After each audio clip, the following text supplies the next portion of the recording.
She was the most beautiful princess in the empire, yet in her father's eyes, she was nothing but trash who could never compare to her older brother, all because their mother died giving birth to her.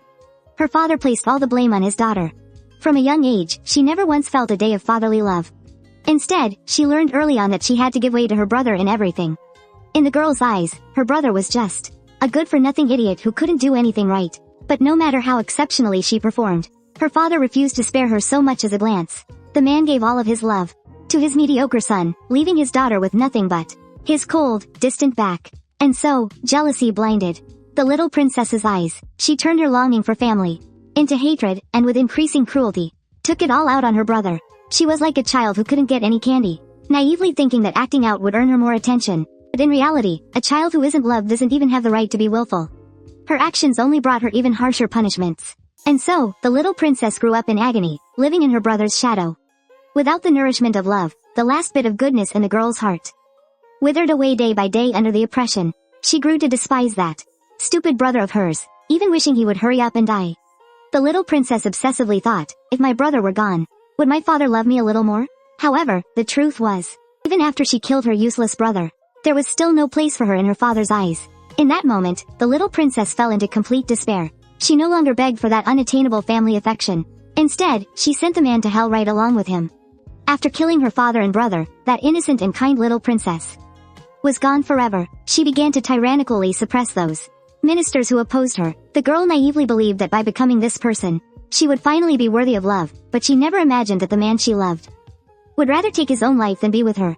At the same time, the resentment that had been building up among the people was brewing silently in the shadows. In the end, the empress of a generation was sent to the guillotine during a rebellion, ending her absurd and fleeting life. However, the story didn't end there. The little princess was reborn. She had just barely come to terms with her own death, and yet this was the result. But armed with the experience of her past life, she decided after her rebirth to be a good and kind person. As for being a tyrant, she'd rather leave that to someone else. The guilt and helplessness that haunted her dreams, she never wanted to experience that again. The little princess decided she would live this life peacefully. She just never expected that in her past life, the brother she hated most was actually completely devoted to his little sister. And her father wasn't what she'd imagined. So terrible. She had thought her brother didn't love her, model, and deliberately stole their father's love. So, she didn't hesitate for a moment to pierce that person's heart. But even at the end of his life, her brother still gently comforted her, telling her not to cry. In the little princess's memory, her brother seemed like a clumsy fool who couldn't do anything right, except for pestering her to play. He would just smile foolishly. Even though her disgust was written all over her face, it was as if that person couldn't see it at all. He was impossible to push away or shoo off, more annoying than a piece of gum on her shoe. The little princess couldn't even remember how many times she had bullied her brother. He never once blamed her. Sometimes, when the bullying got really bad, he would go off and cry secretly by himself. But after he was done crying, he would once again become the clingy little shadow following his sister around. He saw his sister as his dearest family. However, at that time, the little princess was completely blinded by jealousy. She saw her brother's affection as a form of showing off. With their father's blatant favoritism, day after day, the seeds of hatred had already taken root and sprouted in the girl's heart. In the end, the siblings who should have been inseparable had to draw their swords against each other. But even in the last moment of his life, the brother couldn't bear to harm the sister he had cherished so dearly. The cold blade pierced through his chest. But that pain was nothing compared to the sorrow he felt seeing his sister's tears. This is all my fault. Thinking this, the young man gently caressed the girl's cheek, just like he used to do to make her happy when they were little. The young man barely managed to squeeze out a few words. Don't cry. If you keep crying, you won't be pretty anymore. But before he could finish his sentence, his head drooped heavily. He would never wake up again. Recalling everything from her past life, those bloody and tragic memories were still crystal clear. The little princess sighed helplessly. And just at that moment, two soft, fair arms wrapped around her neck. With a loud smooching sound, her brother, as if slurping jelly, happily started nibbling on her little cheek. This complete lack of boundaries made the girl frown in displeasure. Indeed, when dealing with an enemy, you shouldn't be soft-hearted. However, no matter how much she disliked it, the little princess didn't push him away in disgust like she did in her past life. Still, her cold attitude made a certain doting older brother quite sullen. He never imagined that one day, he would actually have to compete with a book for attention. However, just then, a woman suddenly entered. She was advising the first prince not to disturb his sister's studies, but when she turned, she was shocked to find the girl was actually reading the profound history of Eubella. This was not the kind of book a young child could possibly understand. Yet, the little princess was reading it with great relish. Not only that, she could also accurately state the specific years in which various events occurred. The wet nurse was so stunned by the girl's intelligence that she was speechless. She immediately wanted to report her young mistress's brilliance to His Majesty. But the little princess anxiously stopped her. Given a second chance at life, she wanted nothing to do with that scum of a father. But unexpectedly, just a few days later, the two of them ran right into each other in the garden. He had ignored his daughter for years, yet after their very first meeting, he tried every way he could to make things difficult for her. Unfortunately for him, the reborn princess was no longer the child who yearned for love. Faced with her father's malicious words, the little princess chose to simply ignore him. There was a time when she would have wept over her father's scoldings, a time when she would have strived desperately for a single word of praise she could never receive. But all those delicate emotions had been worn down by time, leaving her numb. Now, all she wanted was to get away from her father as quickly as possible. But the emperor didn't give her that chance. He called out to his daughter with a nasty attitude, and in a disdainful tone, berated the little princess for her arrogance. But the girl was already used to such insults. She let out a helpless sigh, then elegantly lifted the hem of her skirt. Her etiquette was so perfect that no one could find a single fault. And the emperor, too, was surprised by his daughter's composure, which far exceeded that of children her age. But unfortunately, this display wasn't nearly enough to make him see her in a new light. But just then, a handmaiden suddenly spoke up.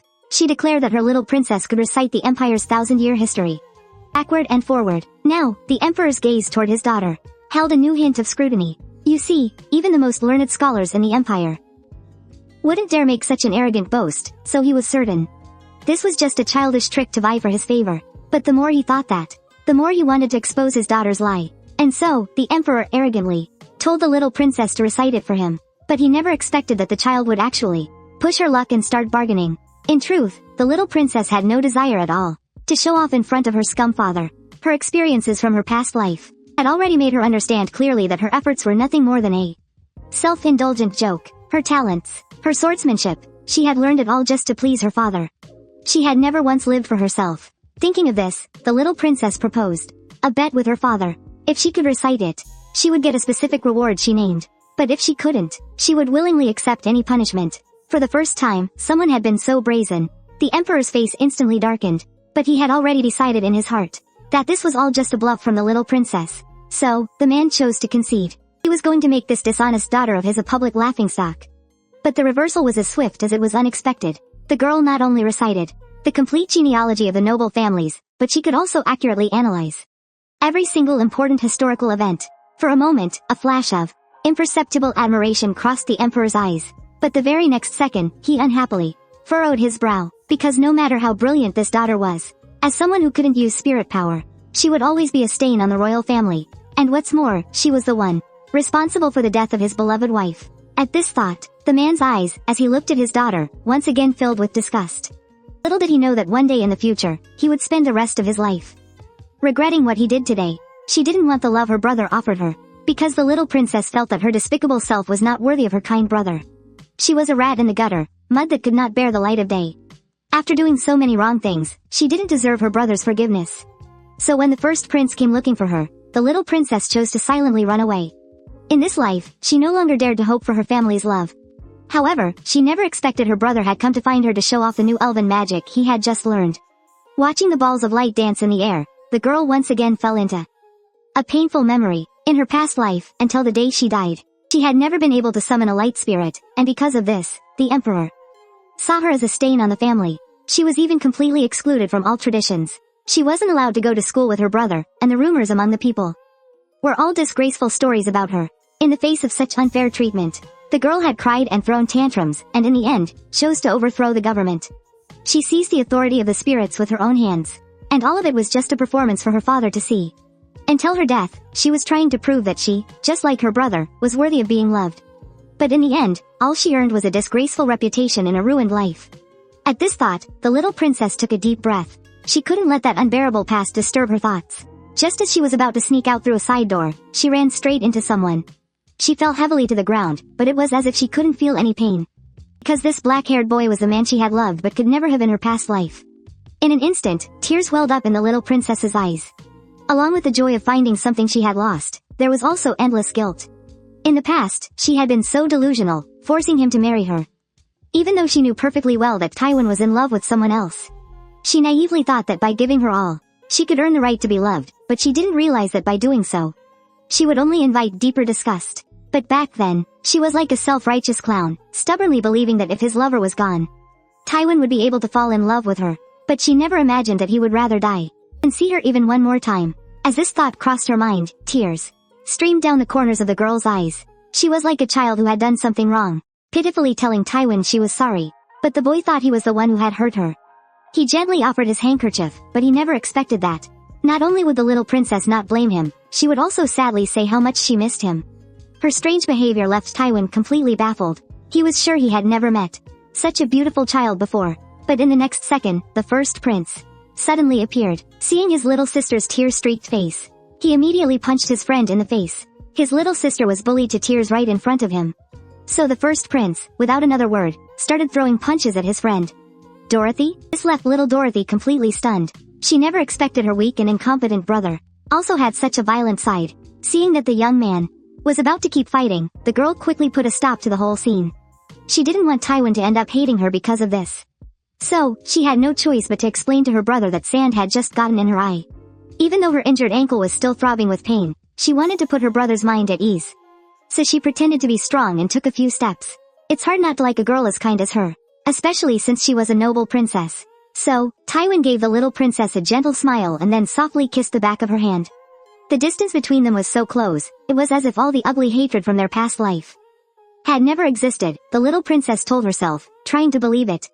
This was heaven's mercy, giving her a chance to start over. She was going to rekindle her past love with Taiwan. However, just at that moment, a sweet female voice interrupted her thoughts. It was like a bucket of cold water, dousing all of the little princess's fantasies. Little Dorothy looked up and saw that face. The face she hated most in her past life. She was so innocent and lovely. A stark contrast to her own gloomy and cruel self. No wonder Taiwan still kept in touch with her even after they were married. How ridiculously foolish she had been, treating Julia as the third party who ruined their relationship, never knowing that she herself was the disposable character who got in the way of their story. The little princess watched them silently. The three of them, so happy and perfectly in sync. A world she could never be a part of. She felt like an extra piece of scenery, completely useless except to make the main characters look better. And she had naively thought that if she just remained kind, she would find happiness. But now, it seemed she was nowhere near happiness. The more the little princess thought about it, the more she felt like a pathetic clown. And so, she fled in disgrace. Even with the searing pain shooting up from her ankle, it was nothing compared to the sharp pain in her heart. The wounded girl retreated to her room alone. She timidly hid herself away, in a place where the sunlight couldn't reach. Only in the darkness did the little princess feel safe. It wasn't that she was unwilling to let go. She just couldn't understand why she was always the one who got hurt. After waking up, the girl went back to her usual proud and aloof self. She continued to read quietly, using a tough exterior to shield her shattered heart. She just never expected that a few days later, her own father would, at her brother's coronation ceremony, humiliate her in front of everyone. She was the Empire's once-in-a-century genius princess, yet in her father's eyes, she was just trash who could never measure up to her brother. Even though the girl spent all her time trying to win her father's affection, the man simply refused to even give her a second glance. So, after being reborn, the little princess chose to give up completely. She wanted to live without fighting or competing for anything. I wanted to change my tragic fate, but I never expected my father would be the one to provoke me himself. Today was my brother's coronation ceremony to become the crown prince. I originally refused to attend, but unfortunately, as a member of the royal family, I had to be there. So after my brother's constant pestering, I braced myself and went along. The grand and solemn hall was packed with guests. And even at a moment like this, my brother didn't forget to give me a goofy smile. Watching from below the stage, I couldn't help but roll my eyes. The future of the Empire, and he's still glancing over here? I couldn't help but feel a deep sense of worry. But it's a shame. These weren't things I should be thinking about. I should have let go of the past long ago, and just be the unloved royal daughter. But just then, the Emperor made his entrance. With a proud look on his face, he placed the crown on his son's head.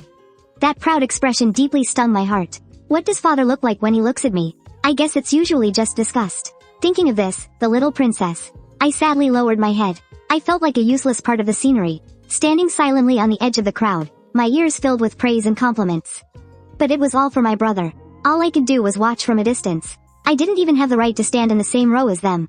Even though I had expected this would be the case, my heart still ached with a sharp pain. Just then, my observant brother noticed my sadness and gave me a warm, reassuring look. But I sadly looked away. I was afraid I would become jealous and explode with anger, and then make an even more disgraceful scene. So, I chose to ignore him. But I never expected that as soon as I turned, I bumped right into a minister coming to offer a toast. Filthy wine stained my dress. I stood there, mortified. But just then, a stern male voice rang out from above me. It was father's, but not only did he not defend me, his attitude was awful as he made me apologize. So it turned out, being the unloved one meant I was worth less than a common minister. And I hadn't even done anything wrong. The more I thought about it, the more wronged I felt. But I still lowered my proud head. It's fine. What's a little lost dignity? After all, the fact that I'm not loved is hardly a secret. And so, under everyone's watchful eyes, the proud princess of the empire, with the most humiliating posture, apologized to a minister. At that moment, I felt as if I had been nailed to a pillar of shame. But when I looked up, I met Tywin's worried gaze. And Julius, too. Are they pitying me? For a moment, I felt like the noisy hall had gone silent, and all I wanted was to find a place to hide. Anywhere at all. I didn't want the people I liked to see me in such a pathetic state. I've tried so hard to be kind, to be good. So why does fate have to keep hurting me over and over again? In both of her lives, the little princess loved the wrong person. She desperately craved her father's love, but he was the one who stripped her of all her dignity in front of everyone. How ridiculous. No matter how out of favor she was still a noble princess, yet she was forced to apologize to the minister who had hurt her. Her father even.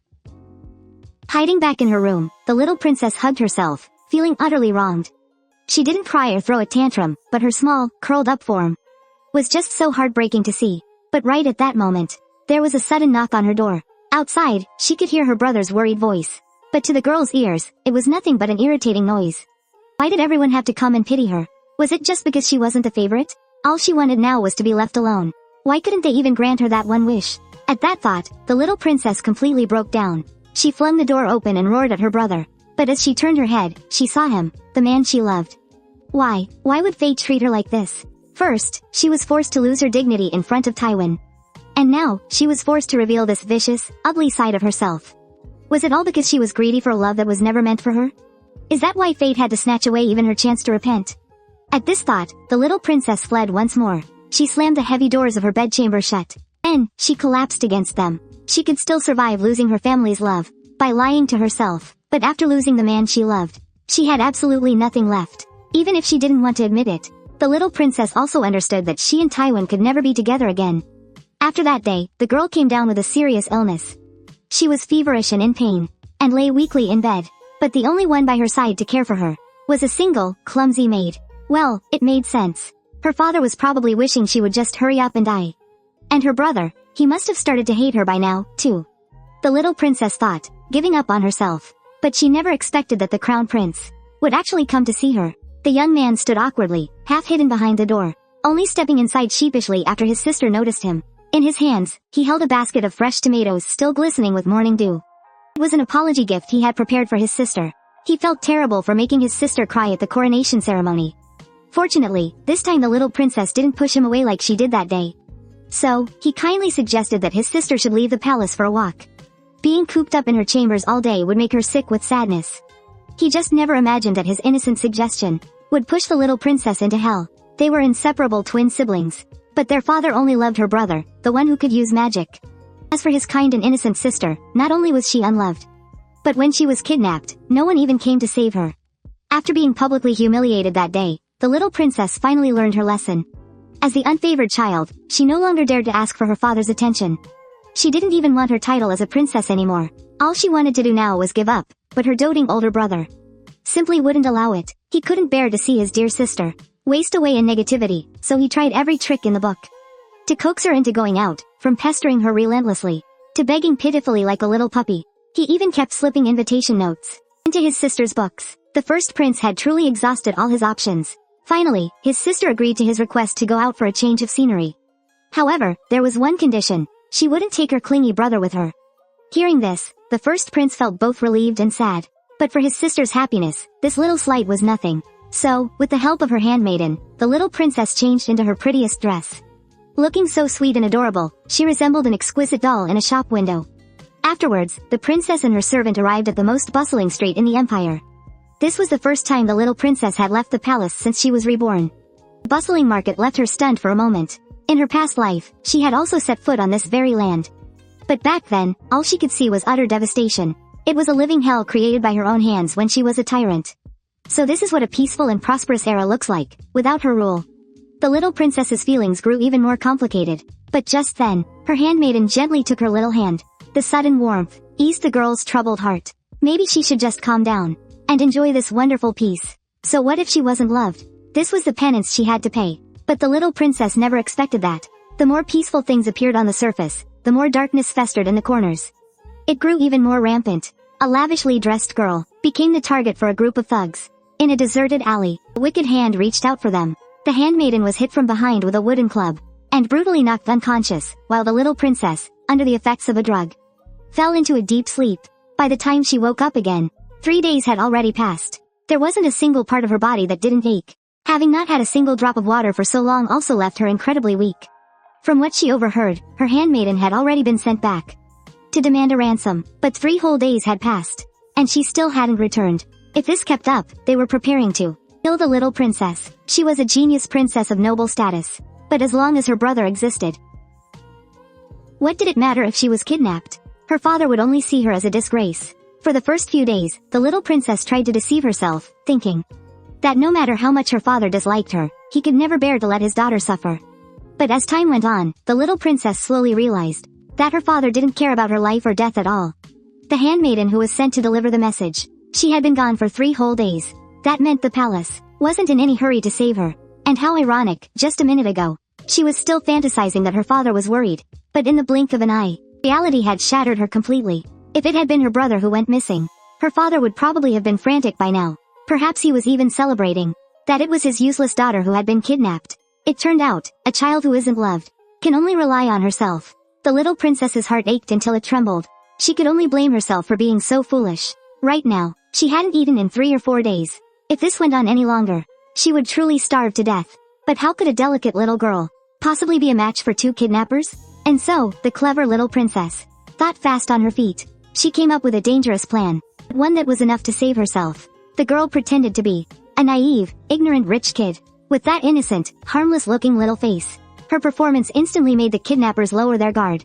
At least she didn't have to be tied up all the time. The girl flexed her stiff wrists. She began to use sweet talk to win over the 2 foolish kidnappers. If she could just hold on for a few more days, she could find a chance to escape. However, days like these did not last for long. The kidnappers, who still hadn't received the ransom, grew more and more agitated. Their attitude toward the little princess also grew worse by the day. Occasionally, they would even punch and kick her. If this continued, she would never last long enough to escape. However, fate once again gave the little princess a chance to live. We'll have to get rid of her anyway, so what's the big deal?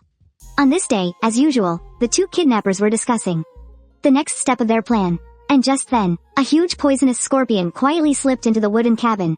Its jet-black stinger glinted with a strange, cold light. In an instant, the 2 vicious kidnappers were so scared they huddled together. The little princess knew her chance had come, even though in her heart, she was also afraid of the creature. This was an opportunity she had to seize. So, the girl took the chance to make a deal with the kidnappers. If she could catch the scorpion, they had to untie her for a while. But what the little princess didn't expect was that even without the ropes binding her, she still couldn't escape this vast, endless desert. The young princess had been tragically kidnapped, and despite knowing his daughter would die, her scumbag of a father refused to pay the ransom of a few $100 million. At the critical moment, the little princess could only choose to save herself. She used her well-behaved appearance to trick the kidnappers and win their trust. She even took the initiative to help them get rid of the poisonous scorpion. This earned her a brief moment of freedom. The girl thought her chance to escape had finally come. But when she stepped out of the cabin, she discovered that outside was a vast, endless desert. The rolling yellow sand blocked her path home. No wonder those 2 idiots let her walk around so freely. But the young princess's panic lasted only a moment. She quickly forced herself to calm down. Crossing the desert, it was a nearly impossible task. And now, all she could do was wait in despair. Wait for her father's rescue. And so, the girl quietly retreated from the doorway. But she never expected that the 2 kidnappers were actually discussing how to kill her. In that instant, the young princess felt a deathly chill, as if she were trapped in ice. Did father release the news that the princess was missing? Did he not even consider that the kidnappers would kill her? Or did he simply not bother to think about it? After all, an unfavored royal daughter was worth less than even a minister. Not to mention, she was also At this thought, the girl let out a self-mocking laugh. She had always believed that by not fighting or competing, she could live her life in peace. But at this very moment, she finally understood just how ridiculously wrong she had been. The girl tightened her grip on the short dagger in her hand. In that moment, she had a sudden realization. Constant forbearance isn't true kindness. It's what the weak use as an excuse for their own incompetence. And now, she made a bold decision. In her past life, she was the Empire's greatest swordmaster. Her father and brother had both died tragically by her blade. And what the young princess had to do now was subdue those two enemies by force. The girl's movements were clean and swift. With a single strike, she slashed the man's shoulder, leaving a deep, bleeding wound. Yet, she couldn't bring herself to kill him. However, in a fight to the death, that sliver of kindness was a fatal flaw. The man seized the young princess, choking her violently by the throat. She struggled with all her might, but the large hand around her neck only tightened its grip. The girl could clearly feel her life slipping away. And just then, she heard the man's heartless taunt. No matter how much you resist, it's useless. Those words seemed to mock the girl's entire tragic life. In her past life, she fought desperately but could never measure up to her brother. She couldn't attend the school she wanted, and never received her father's affection. She even died without ever finding someone who truly loved her. But all she wanted was just to live. That was all. How ridiculous. In an instant, the gentle young princess completely snapped. She violently broke free from the man's grasp. Her attacks, filled with hatred, rained down on the kidnapper again and again. Her terrifying appearance was like that of a demon from hell. It was the way a superior being views life. At that moment, the kidnapper was so scared he wet himself. Just as he thought the young princess was about to end his life, the girl wearily turned away. Please, just don't mess with me anymore. I just want to live a kind life. After saying this, she dragged her injured body out into the vast, endless desert. In the end, the kidnapped princess never did receive her father's rescue. All alone, she dragged her wounded body, trudging wearily through the desert. The coarse grains of sand whipped against her body, but the girl seemed as if she couldn't feel any pain. Who was there for her? Numbly, she walked in the direction of home. But she didn't even know why she was going back, because there was no one waiting for her to return. Her cousin had his father's affection, and Julia had Tywin to protect her. Only she had nothing. So, what exactly had she done wrong? The little princess thought miserably. If she were a boy, or if she could use elven magic, would her father treat her differently? But in the end, these were all just fantasies, like a mirage. All that surrounded her now was endless despair. As time went on, the sky gradually darkened. The biting wind felt like a knife's edge, cutting against the girl's skin. Shivering, she wrapped her arms around herself. The next second, she collapsed heavily to the ground. She was just so tired. If she were to die here, it might not be such a bad choice. At least she wouldn't have to face her father's ridicule. Her brother would probably be happy, too. After all, he'd be rid of an annoying little sister like her. The little princess had already prepared herself to die in peace. Just like this, watching the beautiful starry sky and the sea of sand, and then quietly passing away. Leaving this way, it didn't seem so hard to accept. Just as the girl was giving up all hope of survival, bit by bit, a few sparks of light appeared in the distance. A light so bright, it seemed as if it could set the entire desert ablaze. And with it, the little princess's heart, ignited with the hope to live. Maybe that wasn't her father's army at all, but she wanted to take that chance. So the girl pushed herself up from her knees. She waved her arms with all her might, falling again and again. But time after time, she tenaciously got back up. And fate did not fail her. The newcomers were indeed the army sent by the emperor. The lead knight, upon seeing the girl's face clearly, immediately rushed over. The little princess finally let out a sigh of relief. As if all her strength had left her, she collapsed heavily onto the ground. But her heart was filled with relief. At least her father hadn't abandoned her. But this fantasy didn't last for long. When she woke up again, she was greeted by her father's unbearable scolding. Despised by her father, hurt by her brother. Yet she still deeply loved this terrible family of hers. The severely injured little princess finally woke from her coma. Dazed and confused, she saw a familiar silhouette through the crack in the door. That was her father's voice. So he did care about her after all. In an instant, all her pain and grievances turned into tears of happiness. She ignored the pain in her body, ignored the dizziness from her high fever. All she wanted was to run and throw herself into her father's arms. But the next second, she froze on the spot. It seemed her father was angry. That person was complaining that she was a disgrace, saying she was nothing but a troublemaker who only causes problems. It turned out that the royal family's reputation was really more important than his own daughter's life. And even if she did nothing, her father would never love her. How ridiculous that she'd been so naive to think the emperor had come just to see her. So, the little princess quietly slipped back into bed and then told herself, over and over again, that this was all penance for her past life's sins. Otherwise, she really wouldn't be able to go on. Half a month went by in a flash, but the little princess's illness showed no signs of improving. Seeing this, the doctor said there was nothing more he could do. Only the girl herself knew it was caused by long-term emotional distress. Ever since her father's outburst, he had never come to visit her again. And every single one of her handmaidens had been replaced. Her wet nurse, the only one who cared for her, was cruelly dismissed. Now, she was completely and utterly alone. Fortunately, the doctor suggested she go to a seaside villa to recuperate. The climate there was better for her recovery. It was just that the food and accommodations wouldn't be as luxurious as in the palace. So he thought the little princess would refuse on the spot. But to his surprise, the girl agreed without a second thought. Right now, she couldn't wait to leave this place of endless trouble. This worthless crown prince title. Whoever wants it can have it. She didn't want her father's love anymore. And as for Tywin and Julia, they had nothing to do with her now. All she wanted was to go somewhere. To build her own power, for no other reason than to live a safe and peaceful life, rather than entrusting her life to others. It was better to cherish herself for once. During this time, the little princess came to a complete realization.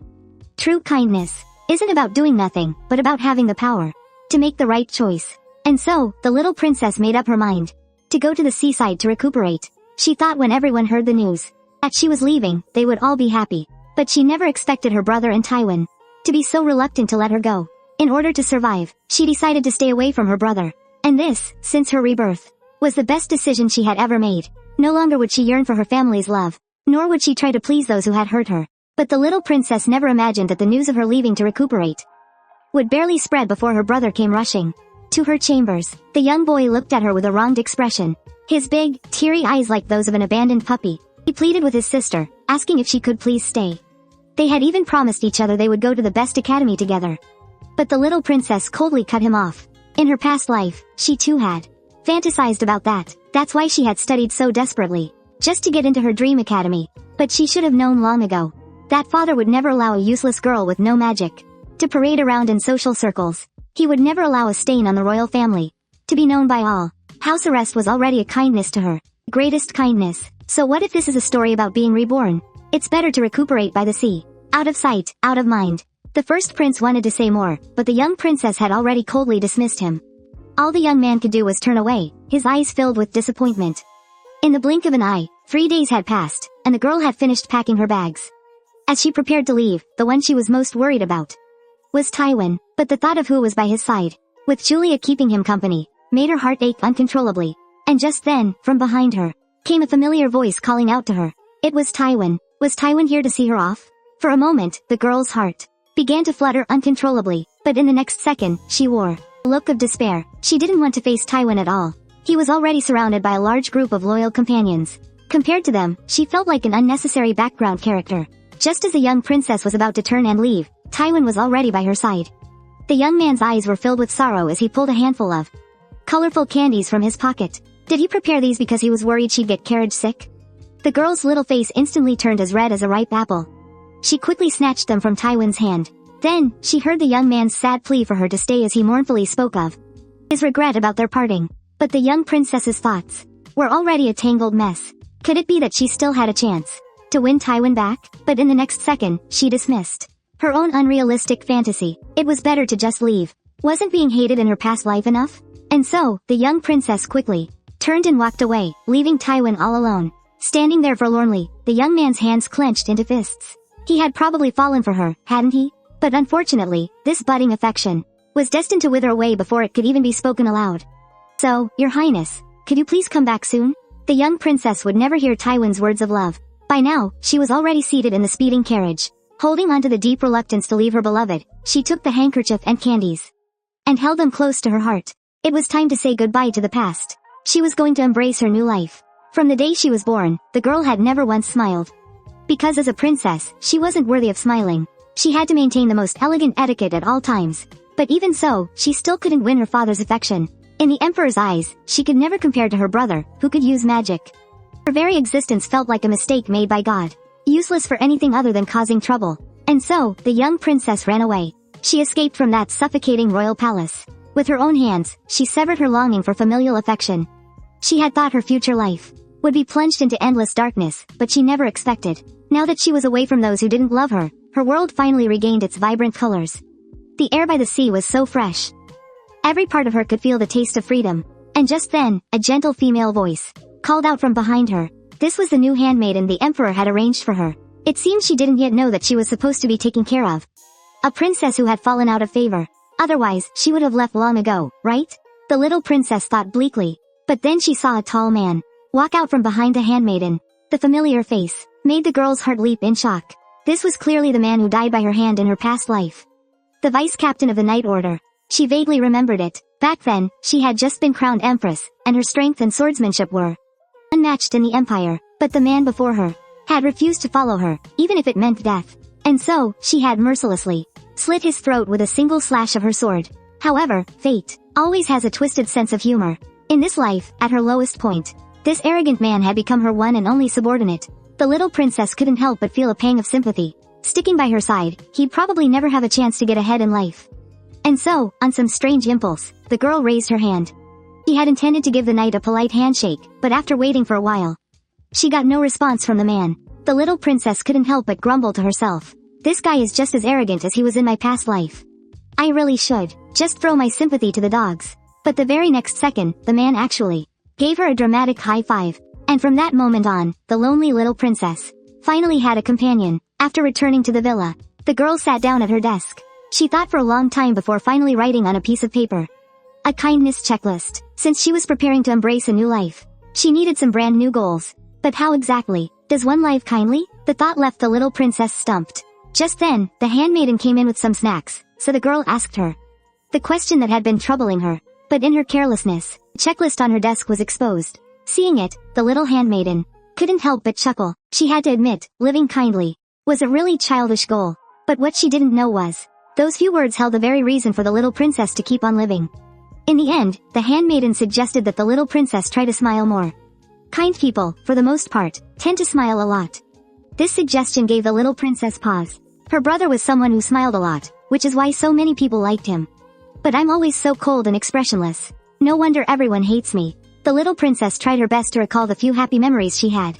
She forced the corners of her mouth up, and then, a faint smile bloomed on her face. The handmaiden stared, completely stunned. She never realized that when her little princess smiled, she was so beautiful. But in the next second, the corners of the girl's mouth began to twitch uncontrollably. Having not smiled for so long, she got a cramp. She quickly shooed away the two people who were watching her, and then continued to perfect her kindness list. Her father didn't love her, and her brother hurt her. But the little princess still decided to be a kind and good person. She couldn't, just because she had been rained on, tear up other people's umbrellas. And so, the girl struggled for a long time. That force was strangling my throat. Finally, she put pen to paper on her kindness list. She had to atone for her past life. Rule number 1. Don't covet things that don't belong to you. Father belongs to older brother. Tywin belongs to Julia. You have nothing, and you shouldn't have anything. Rule number 2. Save 1 million lives. 500,000 people died in the wars of your past life. You must atone for your own sins. Rule number 3. Every day, you must do 3 good deeds. Donate at least 10 million to those poor people who can't afford to eat. They were all once your subjects. Final rule. Smile more. Learn from your brother. No matter how much you hate him, he is more popular than you. The moment the tip of the pen stopped, the little princess's eyes were already stinging with pain. Maybe doing these things wouldn't change anything, but she still hoped that in this life, she could face the sun. After depressingly finishing this kindness list, the little princess decided to take a walk by the sea. The fine ocean spray lapped at her ankles, while the quiet night stood guard behind her. If only the coastline could stretch on like this forever. However, she hadn't walked more than a few steps when she saw a crying boy not far away. His familiar hair seemed recognizable.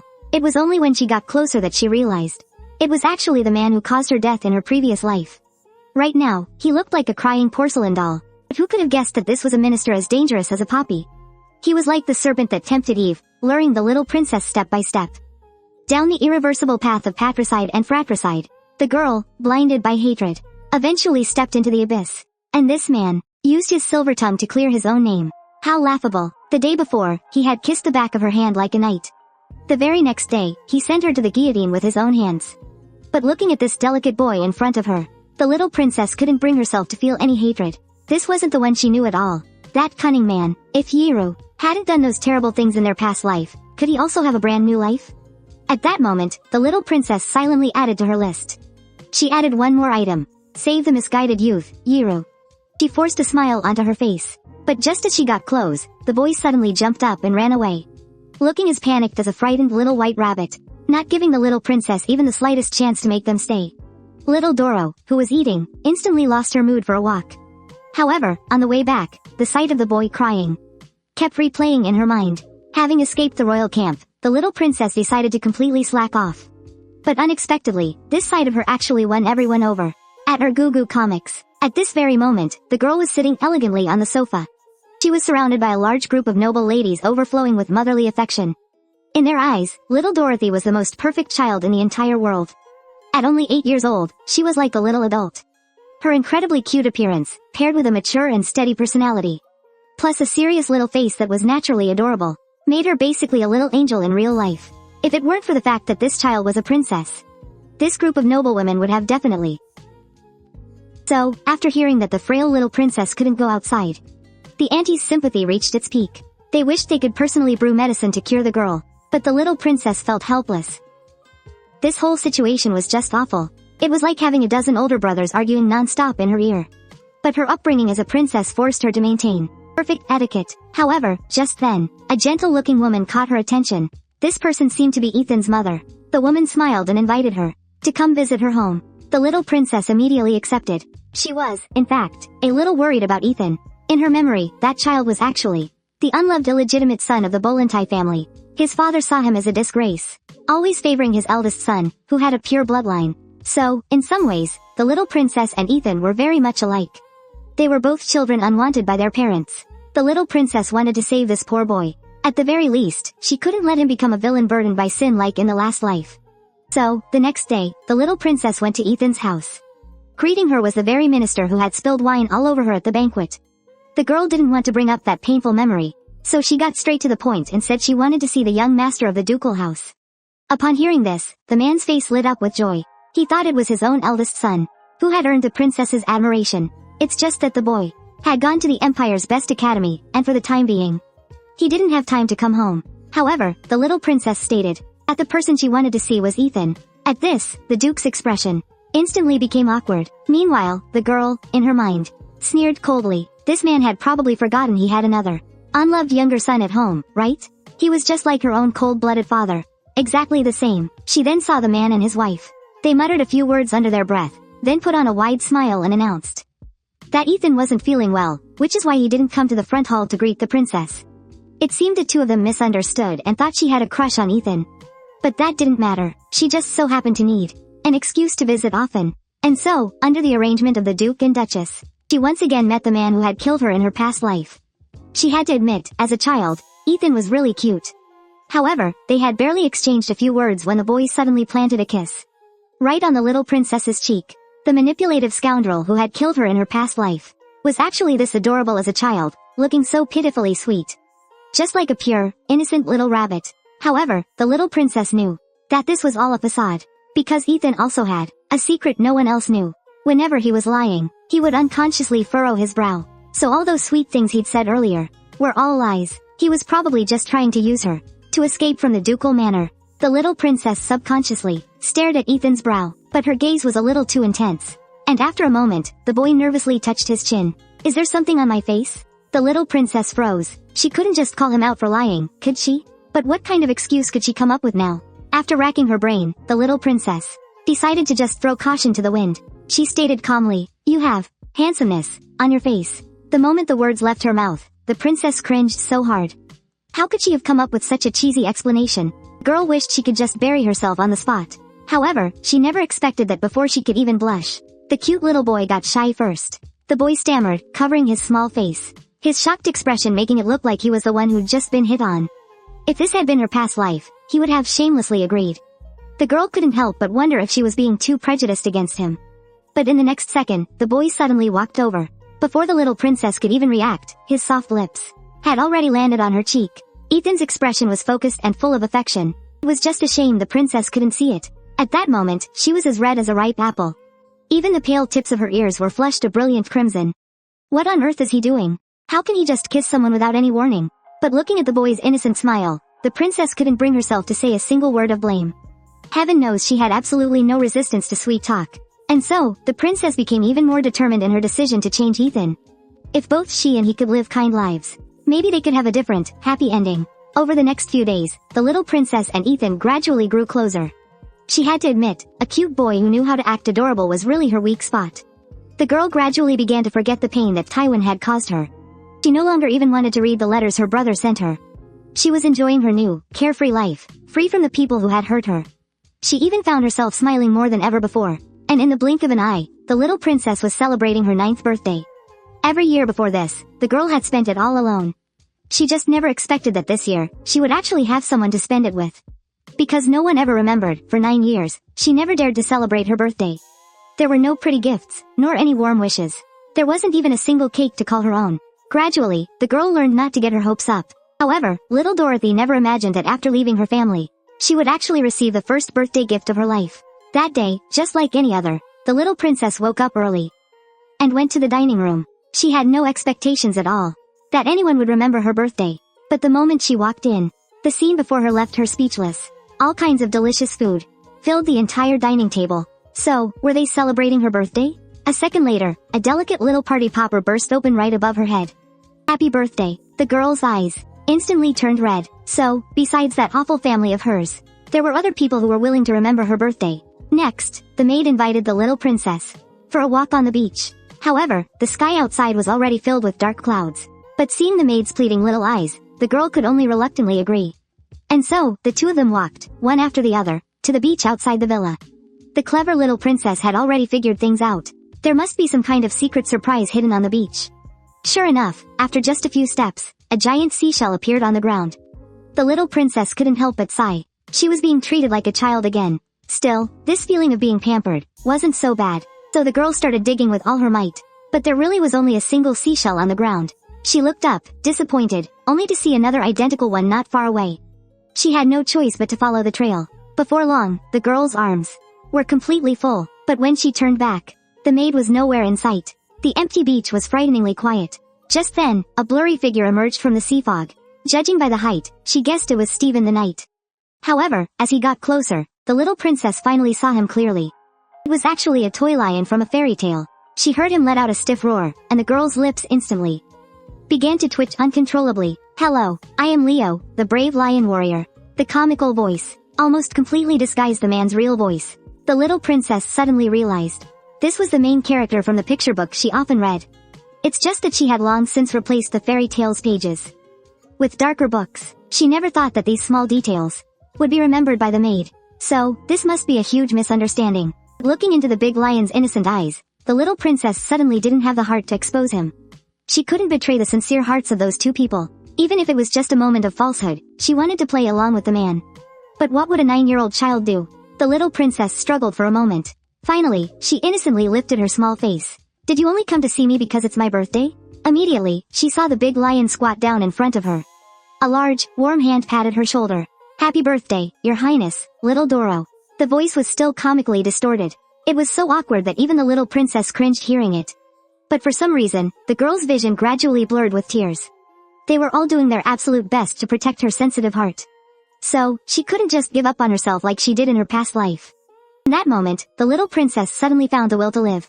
She now had someone she wanted to protect. The little princess who had loved the wrong person in 2 lifetimes had finally met her lion knight, the man in the mascot costume. He was clumsy and funny, but it couldn't hide the heart that was clumsily trying to protect the little princess. This kind of childish thing didn't suit his status as a knight, but he still tried his best to play the part. He was the brave Mr. Lion. From the first moment he saw the little princess, he felt that she was mature beyond her years. She was at an age where she should love to play the most, yet even the girl's smiles seemed burdened. She appeared lively and cute, but she was actually hiding a lot of suppressed feelings. So when the maid asked him to play the role of the lion mascot, the man agreed without a second thought. He wanted to see a genuine smile on the little princess's face. He also wanted to forever protect this innocent and kind girl. Before long, the sky grew even darker, so Stephen picked the little princess up. His embrace was firm and warm. Even without saying a word, it brought an inexplicable sense of security. Along the way, the little princess kept thinking about her past life. Why did she kill Stephen? Was it because he had arrogantly opposed her? Or was she jealous that her brother had such a loyal follower who would rather die than betray him? But none of that mattered anymore. The little princess's heart had long since saved a place for her lion warrior. And so, as if possessed, the girl whispered in a low voice, "You were once a very brave and handsome man." The out-of-the-blue comment made Stephen freeze for a moment, and the little princess realized her slip of the tongue. Just as she was about to explain, she heard Stephen's comical reply. "I'm not a man, I'm a lion." At that, the little princess couldn't hold it in any longer. She let out a soft chuckle, and her eyes filled with tears. The man was clumsy, yet he was doing everything he could to make her happy. So how could she not try her best, too? However, just then, a bolt of lightning split the sky, followed by countless raindrops that began to fall, one after another. A certain lion knight quickly sheltered the little princess in his arms as the rain soaked through the heavy costume. But the man didn't let the girl get even a little bit wet. He sprinted wildly in the direction of the villa. It wasn't long before he reached the door. However, after he put the little princess down, Stephen chose to disappear back into the rain, even though his clothes were already soaked through. But he just refused to take off a mascot costume in front of the little princess. He stubbornly protected her in his own way, and as it turned out, all his efforts were worth it. The little princess's gloom was slowly fading away, and she was finally being saved. Across 2 lifetimes, the little princess had never once been a child, not even for a day. All for a tiny bit of her father's attention. She forced herself to act like an adult. While her brother played, she studied. While her friends were at parties, she was studying. But even if she acted as perfectly as she could, in her father's eyes, she was still utterly worthless trash. Gradually, she learned to suppress her own desires. However, she never expected that after leaving the palace, she could actually find someone who cared about her again. At this moment, it was pouring rain, and Stephen's mascot costume was completely soaked. But in order not to shatter the little princess's fantasy of the lion warrior, he resolutely walked back into the rain. Watching the man's retreating figure, the girl softly said, "Thank you. Thank you for taking care of me so thoughtfully." This was, across her 2 lifetimes, the happiest day she'd ever had. Back in her room, the little princess changed into some dry clothes and then noticed a letter on the desk. After glancing at her brother's name on the envelope, she suddenly lost all desire to read it. She could already imagine its contents. He was probably sharing all about his wonderful life at school. But for her, who couldn't go to school, it felt like another form of invisible showing off. So, the little princess casually tossed the letter back onto the desk. She wondered if Stephen, who had been soaked in the rain, had come back yet. However, as soon as she stepped out the door, the girl saw the two of them whispering to each other. It seemed this birthday surprise was prepared by both of them. So, the little princess decided to keep playing along. She pretended to be surprised, saying she saw the lion warrior at the beach today. He even wished me a happy birthday. Hearing this, both of them revealed relieved smiles, and the corners of the little princess's mouth also turned up unconsciously. In that moment, she suddenly wanted to tease the man in front of her. So she asked Stephen if he had prepared a gift for her. The man immediately gave a helpless look to the maid, begging for help. But the little princess continued to add fuel to the fire. She acted hurt and said she had really been looking forward to Stephen's gift. "But if you don't have one, I guess that's fine." The girl was desperately trying not to laugh. Fortunately, the little princess didn't make things harder for him. Instead, she said expectantly that she wanted to learn swordsmanship. In her past life, her swordsmanship was unparalleled. But after being reborn, she had never picked up a longsword again. She was afraid that if she regained her power, she would fall into darkness once more. But now, she wanted to take up the longsword again. Because now she had someone she wanted to protect. Just as Stephen had shown her through his actions, it's not the sword that truly determines if you are good at her Gugu comics, but it's the heart. She needs to be both kind and strong. And just like that, 3 years flew by. During those 3 years, the little princess was constantly learning swordsmanship from Stephen. Because she had the foundation from her previous life, her progress could almost be described as advancing by leaps and bounds. Yero also frequently came to the training grounds to accompany her. Such days were peaceful and happy. No one expected a plague to suddenly break out in the detached palace. The little princess was forced to leave in order to save the common people. The little princess decided to stop slacking off, and this was the first time she had shown everyone her true strength. She was not a delicate flower coddled in a greenhouse, but the iron-willed empress of the empire. While everyone was in a state of panic because of the plague, the little princess resolutely stepped forward. She would lead by example, accompanying the common people through this difficult time. And so, as the nobles abandoned the city and fled, the girl remained to manage the plague. She took out almost all of her personal savings. Then, she sent Stephen to a nearby city to summon the best doctors. And with financial backing, everything began to proceed smoothly. She would also personally visit the children who had fallen ill, bringing them blessings and hope. Just like that, under her decisive management, the plague that was thought to be unbeatable miraculously began to clear up. The streets once again returned to their usual bustling state, and the little princess's heart was exceptionally full. She had fallen in love with this land. It held the people she wanted to protect. And it was a new beginning for her life. What the girl hadn't expected, however, was that All of her efforts during this time had been seen by others. The people spontaneously prepared a gift for her. The potatoes in the package were not anything of great value, but they were enough for the girl to remember for the rest of her life. It turned out that doing good deeds was such a joyful thing. So, the little princess had her handmaiden prepare the potatoes for dinner. She also happily invited Yiru to stay and join them. Meanwhile, the crown prince had no idea what had happened. At that moment, he was agonizing over why his sister hadn't replied to his letters. It had been a full 3 years. He had written to her almost every day, rain or shine. But it seemed as though his sister wanted nothing to do with him. So what exactly had he done wrong? But just then, at her Gugu comics, he also refused to believe that little Duola hated them. The girl's every smile was already etched into his heart, and they had promised to meet again. Kaiwan then asked the crown prince if he wanted to go see his sister. The young man instantly deflated like a popped balloon. It wasn't that he hadn't thought about going to find his sister, but the school's rules were far too strict. We've been enrolled for a long time now. We could try asking a teacher. At this, the crown prince's eyes instantly lit up. He practically bounced away. He couldn't imagine what his sister's reaction would be when she saw him. Not surprise, but a fierce hope. He didn't want to interfere with her life, now that the sister he'd always loved so deeply had a change of heart. With Ethan protecting her now, the little princess wouldn't even reply to her brother's letters anymore. One day, the little princess was up early practicing her swordplay as usual, when she suddenly felt a familiar presence behind her. The girl immediately drew her sword and lunged. Only then did she see that it was Ethan. The boy's face was flushed. He then reached out and wiped the sweat from her forehead. There wasn't a hint of disgust in the intimate gesture. But this actually made the little princess shrink back from him. Goodness knows how much she was sweating right now. Ethan just smiled and said that the little princess smelled lovely. Like a mix of her scent and fresh grass, it was very pleasant. The girl's cheeks instantly burned. In her 2 lifetimes, she had lost count of all the sweet things Ethan had said to her. But every time she heard them, she still found herself unable to resist.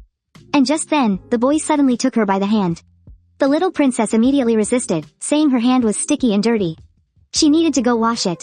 But instead of letting go, he held on even tighter.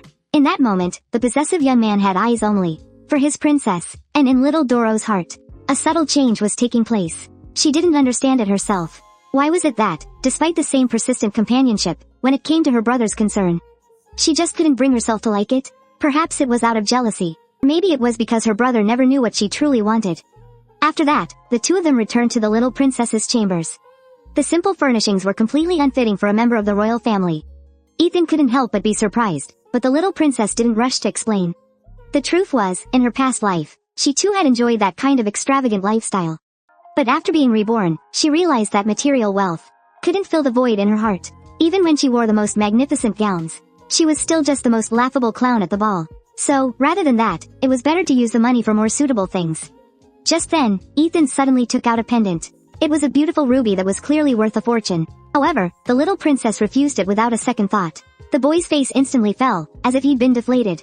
"Don't you like this gift?" he asked, his expression pitiful.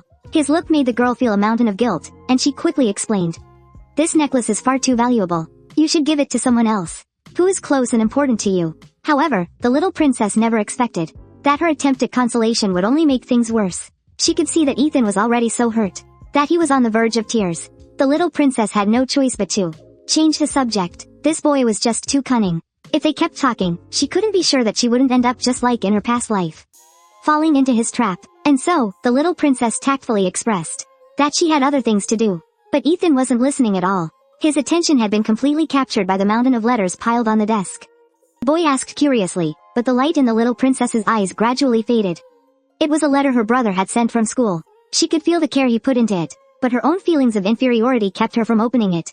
She didn't want to hear her brother, the crown prince, complain about his hardships. Nor did she want to know how happy his life at the academy was. That would only cruelly tear open the wound she had been trying so hard to hide. It would only remind her how pathetic a princess abandoned in the remote countryside really was. She was destined to walk a path completely different from her brother's. And they were fated to drift further and further apart. The little princess impassively prepared to leave. However, Yiru called out to her from behind, "What's this?" The boy pointed at the table. The little princess instantly felt as if her innermost thoughts had been exposed, and the sadness she'd just felt also vanished into thin air. In a fluster, she shoved the handkerchief back into the drawer, but Ethan had already noticed what was on it. The name Tywin. Love. So is this the little princess's crush? Looks like he'll have to act faster now. His little sister is going to fall in love, and the person she likes isn't him. So the brother, far away at his school, prepared to return. He wouldn't allow another man to bully his little princess. And so the crown prince wrote a letter to inform his sister. However, the little princess only glanced at it and tossed it aside. Her attention was captured by another letter, one addressed to Stephen. Logically, as the royal princess's guard, he almost never received mail. Yet, as the man read the letter, his expression was unusually grim. The little princess couldn't help but worry. But Stephen told her it was a notice for a promotion exam. The handmaiden beside them offered excited congratulations, but the little princess understood all too well what this meant. After his promotion, Stephen would leave this place for the imperial city. This was almost a once-in-a-lifetime opportunity for advancement. But it also meant they might never see each other again. The girl forced a smile that looked worse than crying. Her lips spoke words of blessing, but her heart ached as if it were bleeding. If only Stephen didn't have to leave. But she couldn't be that selfish. She couldn't ruin someone else's future just because she couldn't bear to let him go. Such an excellent knight shouldn't waste his youth in this desolate wilderness. So, the little princess asked Stephen for the notification letter. On it, the time left before the exam was already running out. That meant he had to set off this week at the latest, so they didn't even have time for a proper goodbye. There was no time. The girl hung her head helplessly. She told Stephen it was okay, that she could take care of herself. Someone as amazing as Stephen deserved more and better opportunities. As she spoke, the little princess's voice grew quieter and quieter. She cast aside her pride as a princess and pleaded with the knight. Can you leave one day later? Even just one day would be enough. She wanted to throw a lively farewell party for him. The girl's voice was choked with tears. The next second, Stephen knelt down on one knee before the little princess. He gently cupped the girl's small face, and gently, but solemnly, told her that he wasn't going to leave. In that moment, the little princess froze. Tears blurred her vision. How could her lion knight be so foolish? If he missed this chance, there wouldn't be another one. But Stephen calmly stated that protecting his precious princess was his duty. He was just doing what he wanted to do. Looking at the man's sincere smile, the little princess suddenly understood why he hadn't chosen her in her past life. So even knowing that Ray's path would ultimately end in failure, he still gave his all to protect the one he loved. At that moment, the little princess threw herself forcefully into the man's arms. Call her selfish, call her greedy. From now on, she would never let Stephen leave again. The genius princess, reborn as a child, was looked down upon by the organizer of a swordsmanship competition. So, the underestimated little Dorothea decided to put him in his place. She was ready to show her true strength. That day, the girl, just like usual, snuck out of the separate palace. To avoid attracting attention, she even deliberately disguised herself as a commoner's child, and Stephen had also shed his knight's tunic. Walking on the street, they looked just like a real brother and sister. And just then, the little princess noticed a crowd gathered at the base of the city wall. Curious, she tried her best to peer inside. But unfortunately, there were just too many people. Just as the little princess was feeling disappointed, a pair of large hands gently slipped under her arms. Almost effortlessly, Stephen lifted her high up. Now, she could finally see clearly. It turned out there was a swordsmanship competition for non-professional knights being held in the city.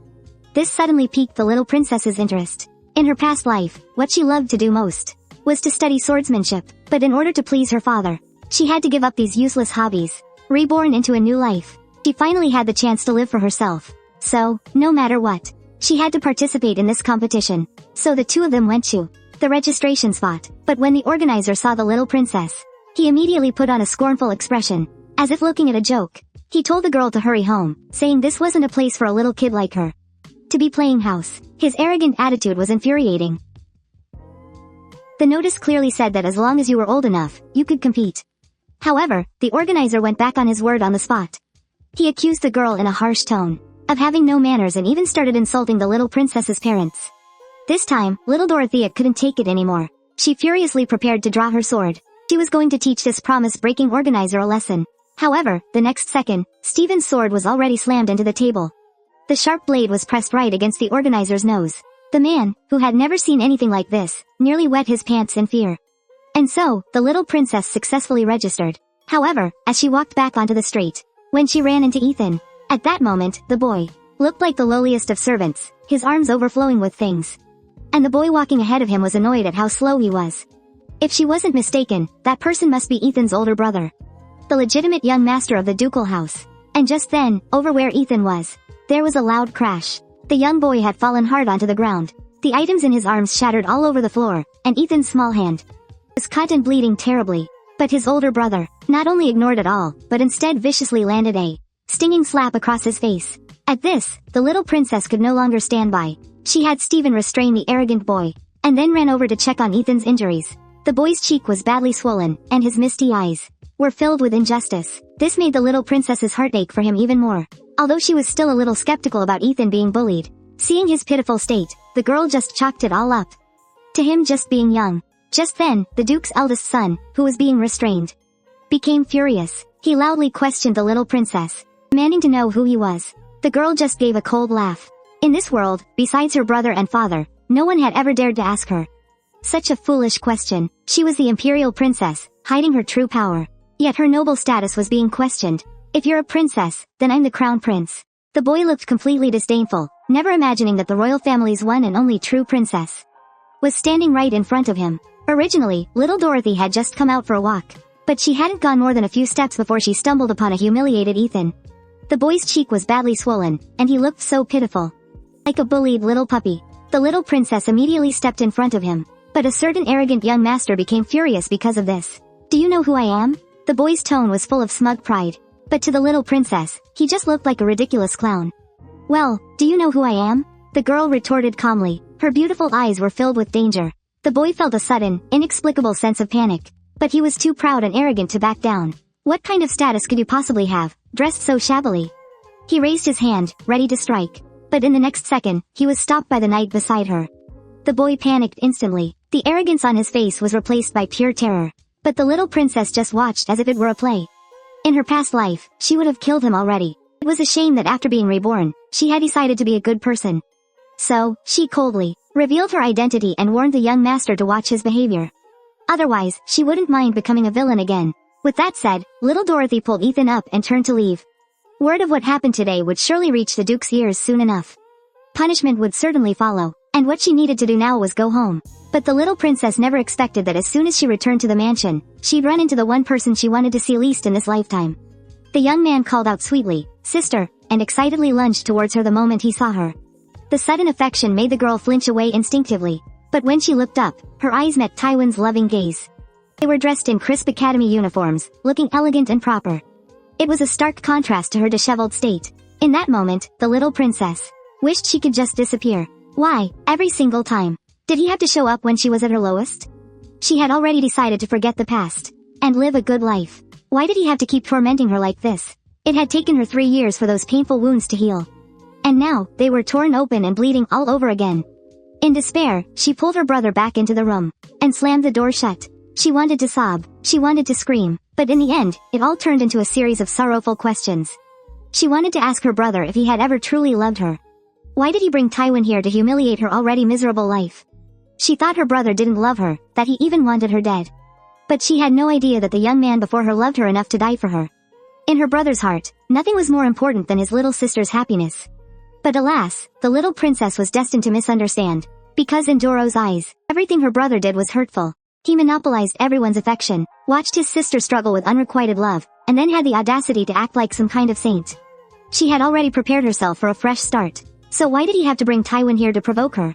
Was it just to see her in this pathetic state? Or was it to show off his own rich and colorful life at the academy?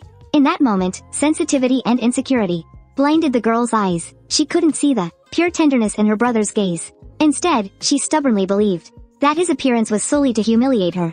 This interpretation caused the little princess to completely break down. She couldn't be bothered with a princess's elegance. All she wanted was to escape Tywin's sight. The girl dragged her brother into the nearest room and immediately began her aggressive questioning. Why are you interfering with my life? Why can't you just respect my wishes? The girl roughly shook off her brother's hand, while the young man could only stand there, helpless. He had no idea his actions would cause so much pain. He just missed his sister. He missed her so much he couldn't eat or sleep. On the day he could finally come see his sister, he was so happy he felt like he could fly. But now, all his explanations seemed pale and powerless. The young man could only stammer that he wanted to give little Dorothy a surprise. But the next second, the girl cut him off sharply.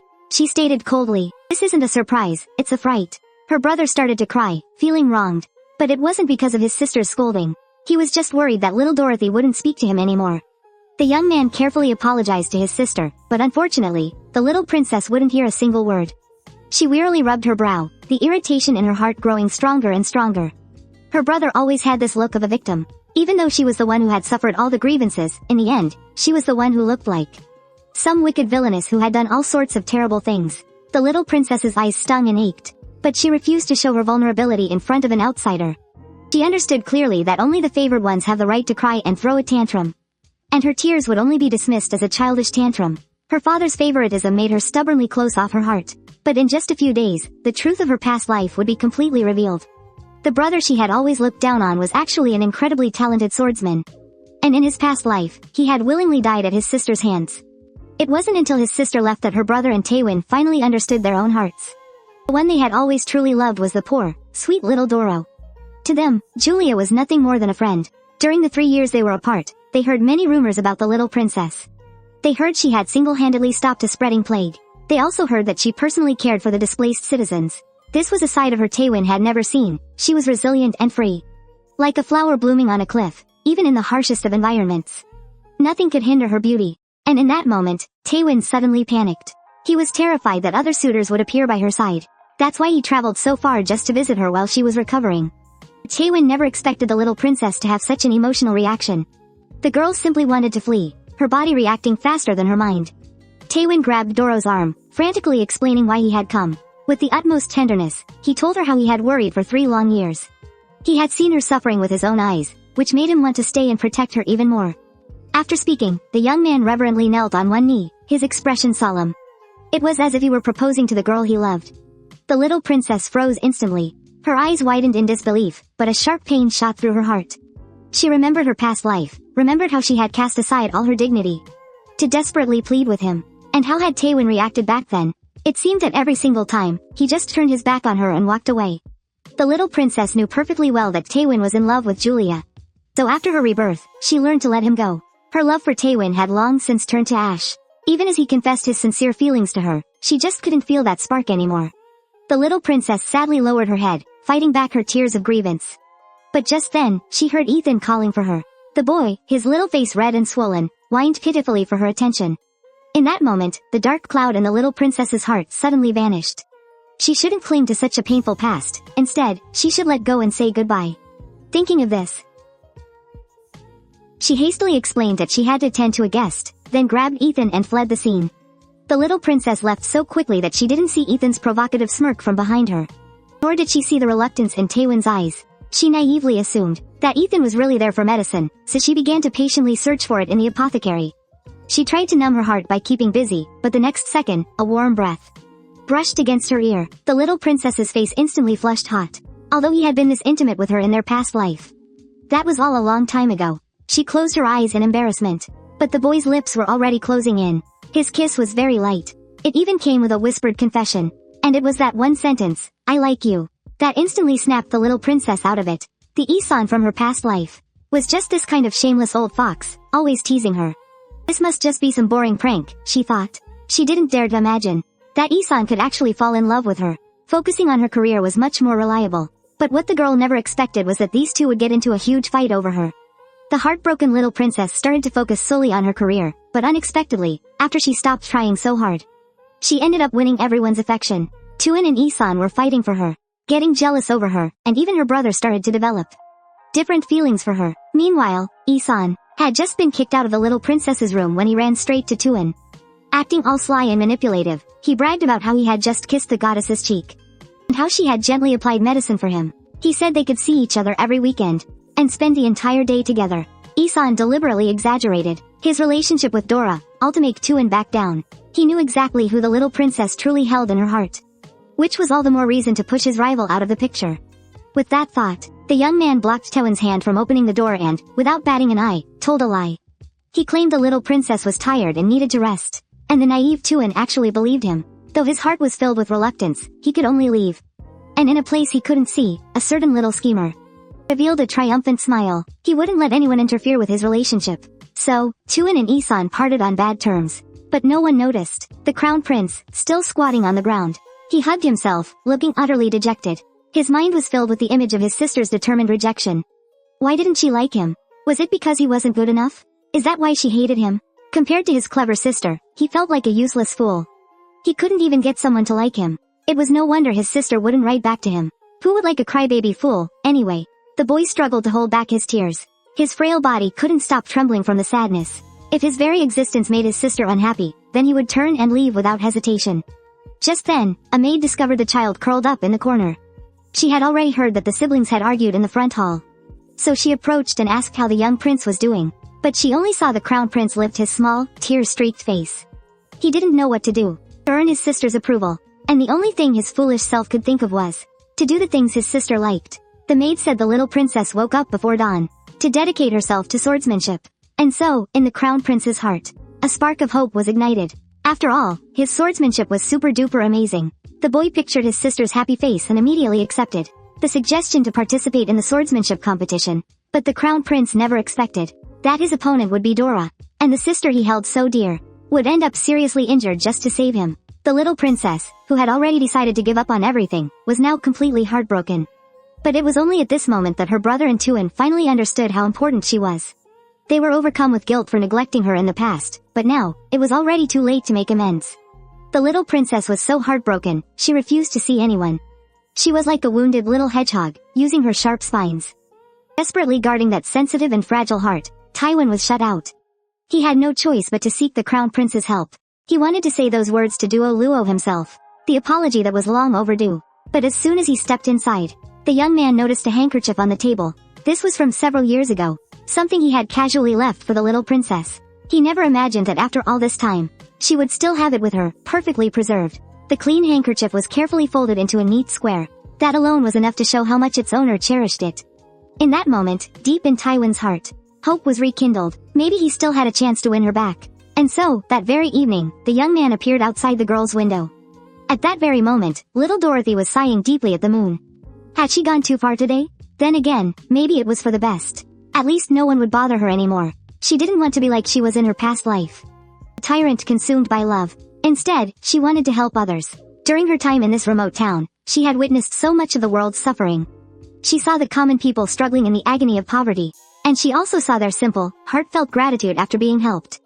This tenacious spirit of life moved her, making her determined to stay here. Perhaps the palace could offer her a better life, but she wanted more. To make a difference with her own strength, the little princess silently pressed the handkerchief against her heart. She could sense Tywin's feelings, but she didn't want to go back to being the person she was in her past life. The one who was constantly plagued by insecurity. But then, a gust of night wind blew past. And losing her grip, she could only watch helplessly as the handkerchief slipped from between her fingers. But when she looked down, her eyes met Tywin's gentle gaze. The handkerchief landed perfectly at the young man's feet. It was as if a secret, hidden crush had just been exposed for all to see. The little princess's face flushed crimson. She froze, completely at a loss. After a long moment, she urged Tywin to leave at once. Just consider it returned to its rightful owner, she thought, severing any lingering hope of rekindling their past. But before she could even react, the young man had already vaulted up the tree trunk. He deftly grabbed hold of the second-floor railing and gently held out the handkerchief, offering it to the girl. This was a side of Tywin that Dorothy had never seen before. He was passionate and radiant, expressing the love in his heart without a hint of hesitation. This must be the Tywin that Julia sees, the princess thought, feeling an overwhelming urge to flee. But, worried for his safety, she forced herself to remain calm and pulled him up onto the balcony. The moment they were face to face, Tywin uttered that long overdue apology. He was filled with regret. Regret for when the girl had been hurting. He had chosen to look the other way. Consumed by regret, Tywin had rushed through the night to find her. But the little princess was no longer in love. She subtly pulled her hand away from his. In response to his apology, she offered only a distant nod. Seeing Dorothy like this, a sharp pang of sorrow pierced Tywin's heart. He remembered all those times back at the palace. All the days he had ignored her. There had been countless opportunities when he could have pulled her from the mire, but in his cowardice, he had done nothing. He hadn't stepped up to defend the little princess when she was hurting. Nor did he come to her rescue when she was kidnapped. Because Dora always showed only her strong side. So Tywin just assumed the little princess wouldn't be upset. No matter how strong a person is, they still have their vulnerabilities. So Tywin regretted it. He regretted not being able to do anything for the girl. Even the smallest thing would have been enough. At least then she wouldn't be like this. So lost and heartbroken, the young man stubbornly took all the blame upon himself, desperately hoping for a chance to atone. It was just a pity that deep in the little princess's heart, that fluttering feeling was long gone. This apology, coming after 2 lifetimes, was far too late. It had made her forget what it even felt like to be loved. Even now, she still remembered Tywin's preferences. She remembered that he liked bitter red wine, that he liked to take walks at night, that he liked gentle and kind girls, that he liked Julia. He had so many things he liked, but she was the one thing he didn't. The little princess laughed at herself. She thought back to Tywin's death in her past life. In her cruelty, she had used extreme measures to force the young man to love her. But in the end, all she got in return was a cold, lifeless body. Tywin would rather die than be with her, and that became the thing that broke her. The final straw. Thinking of this, the little princess's eyes gradually welled up with tears. She had to admit, her heart was moved. After all, this was the man she had loved for 2 lifetimes. Tywin was an obsession from her past life that she couldn't let go of. But another voice deep inside warned her not to long for things that didn't belong to her. The throne was her brother's. Tywin belonged to Julia. She had nothing, and she didn't deserve to have anything. In that moment, it was as if the little princess had been doused with cold water, snapping her back to reality. She turned and left in a hurry, completely ignoring the hurt look in Tywin's eyes. Back on her bed, she tightly clutched the young man's handkerchief. But her eyes couldn't hide her loneliness. She had already made up her mind to forget him. Let the past be the past. She now had her own ambitions she wanted to achieve. She shouldn't get bogged down by trivial matters like love. At least, in Tywin's heart, she remained that beautiful image of her former self. But the accident happened all too suddenly. In just a few days, the little princess would once again be humiliatingly injured in front of everyone. The genius princess participating in the swordsmanship competition